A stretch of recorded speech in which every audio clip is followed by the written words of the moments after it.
आम मुआशरे में एतकाफ से बेरग़बती, चुनांचे बेशुमार फ़वाइद जो है एतकाफ़ के सिलसिले में अहादीस मुबारका के अंदर बयान किए गए हैं। उन अहादीस मुबारका पर गौर करने की बात है। अगर गौर किया जाए तो इबादत का हमको अंदाज़ा होगा कि अल्लाह ताला ने हमारे लिए किस किस तरीक़े से फ़ज़ाइल बयान की। मामूली इबादतों पर 2 हज और 2 उम्रे का सवाब जो है अल्लाह ताला ने अपने बंदों से वादा किया है। लेकिन अफसोस सद अफसोस कि आज हमारा मुआशरा है,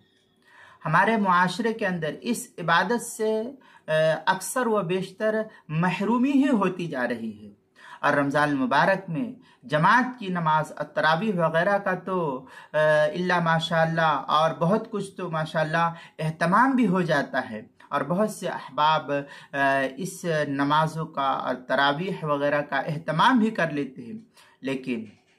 सुन्नत एतकाफ़ की अदायगी की तरफ रुझान लोगों का बहुत कम दिखाई देता है। उमूमन गांव देहात में बहुत कम ऐसे लोग हैं जहां जो है एतकाफ़ की तरफ रग़बत करते हों, और उसकी वजह इसके सिवा कुछ नहीं हो सकती है कि लोग ये कहते हैं कि अगर हम एतकाफ़ में बैठ जाएंगे तो हमारी ईद की तैयारियां कैसे हो पाएगी, और इतना वक्त अगर हम एतकाफ़ में लगा देते हैं तो एतकाफ़ की वजह से हमको ईद की तैयारियां करने को नहीं मिल पाएगी। इतना वक्त हम कैसे लगा सकते हैं? हमारा कोई अरमान ईद का पूरा नहीं हो पाएगा। और ये समझते हैं कि एतकाफ़ की वजह से सारे अरमान जो है, सारे अरमानों पर हमारे पानी फिर जाएगा और हम एतकाफ़ में रहते हुए हमारी ईद की जो तैयारी थी, शॉपिंग थी, ज़रूरियात थी, घर के डेकोरेशन थे, ईद के जो है खाने पीने के अशिया थे, ज़रूरियात ज़िंदगी थी, सामान कपड़ा वगैरह जो था, ये सब हमारी पूरी नहीं हो सकेंगी। इसी तरीके से तिजारत पेशा लोगों को अगर कहा जाए तो तिजारत पेशा लोग कहते हैं कि उनका ये ख्याल है कि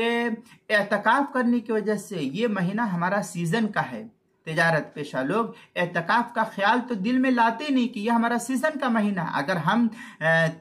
एतकाफ़ में बैठ जाएंगे तो ये सीज़न का महीना हमारे हाथ से निकल जाएगा, इसलिए ये दिल में ख्याल ही नहीं लाते कि हमको एतकाफ़ में बैठना है। उनकी साल भर की कमाई का ये वक्त रहता है, वो कहते हैं कि यही तो वक्त है ईद का जो हम साल भर की कमाई को हासिल कर सकते हैं, इकट्ठा कर सकते हैं।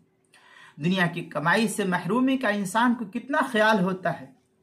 कि हम अगर इस तरीके से एतकाफ़ में बैठ जाएंगे तो फिर हमारी दुनिया की कमाई का क्या हाल होगा।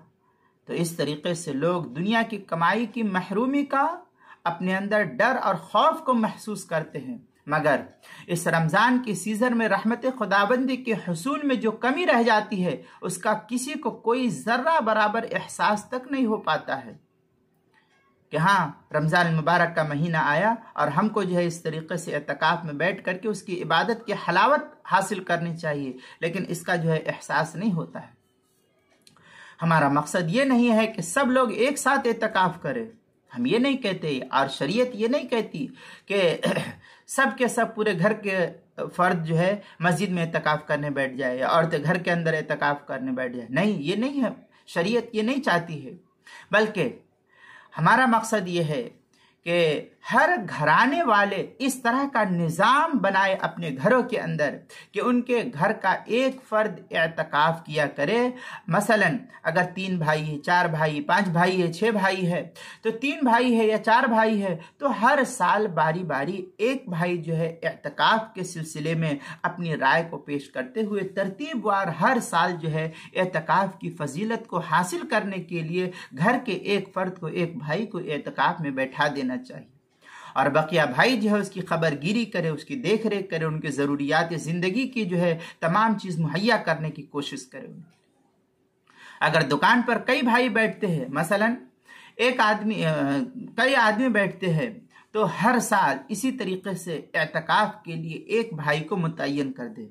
इस साल बड़ा भाई, तो उसके बाद उससे बड़ा उससे छोटा, फिर उसके बाद उससे छोटा, फिर उसके बाद उससे छोटा, इस तरीके से तरतीबवार जो है एक शख्स को हर साल मुतय्यन करे। तो इंशाअल्लाह ताला इस तरीके से इस इबादत की अपने ख़ानदान में, अपने घरों के अंदर, अपने बच्चों के अंदर इस इबादत की कदर और मंजिलत पैदा होगी, और अल्लाह ताला की जो है अल्लाह ताला का डर और खौफ हमारे दिल के अंदर पैदा होगा, और उस मालिक हकीकी के पास मिलने का शौक पैदा होगा, और इबादत के अंदर चाशनी और हलावत नसीब होगी। इस तरीके से इबादत की हमको कदर पैदा हो जाएगी, और उसके असरात जो एक भाई बैठे हैं उसके असरात पूरे घराने में इंशाअल्लाह महसूस किए जाएंगे।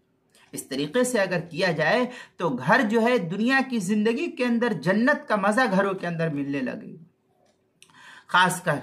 नौजवानों को इस इबादत की तरफ मुतवज्जह करने की जरूरत है। एतकाफ उनके लिए माह मुबारक में बेशुमार गुनाहों से महफूज रहने का जरिया बनेगा, और उनको दीनी तरबियत का मौका भी मैसर आएगा।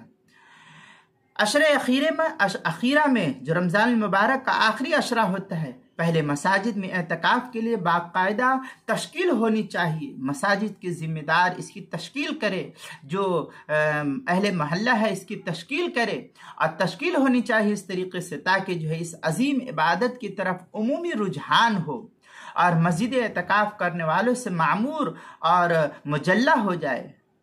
अल्लाह रब्बुल इज़्ज़त इस खुसूसी फजीलत से हमें भी तौफीक अता फरमाए कि हम भी जो है इस रहमत बेकरा के जो है बेशुमार फ़वाइद को हासिल करने वाले हैं। बतौर ख़ास इस एतकाफ की तरफ नौजवानों को तवज्जो दिलाने की ज़रूरत है। हमारी नौजवान नस्ल बेशुमार गुनाहों की तरफ लगी हुई है, और आज का दौर इंटरनेट का दौर है, फहाशी और उर्यानियत का दौर है, बेहयाई का दौर है। इस बेहयाई के दौर में हमारी नौजवान नस्ल को इबादात की तरफ तरगीब देना, और उसको अमल की तरगीब देना, उसके फ़ज़ाइल की तरफ बतलाना, ताकि जो है हमारी ये नौजवान नस्ल बुराइयों से बच करके इबादात की तरफ लगे। उम्मीद है कि ये 10 दिन का एतकाफ इंसान अगर करे तो पूरे साल जो है गुनाहों से बचने की इंशाअल्लाह उसको अल्लाह ताला की तरफ से तौफीक मिलेगी। इसलिए जो है हम अपने नौजवान नस्ल से दरख्वास्त करते हैं कि किसी न किसी तरतीब से हर साल एतकाफ में खुद भी बैठे, और अपने दोस्त अहबाब को बैठा करके उसके अंदर इबादात की हलावत को, और क्या नाम है, अपने दिल को, जो हमारा दिल गुनाहों से सियाह हो चुका है, इस दिल को साफ सुथरा करने की फिक्र करे। अल्लाह अमल की तौफीक अता फरमाए। थोड़ी सी तफसील जो है किताबुल मसाइल की दूसरी जिल्द सफ़ा 180 और 181 पर नकल की गई है, वहाँ देख सकते हैं।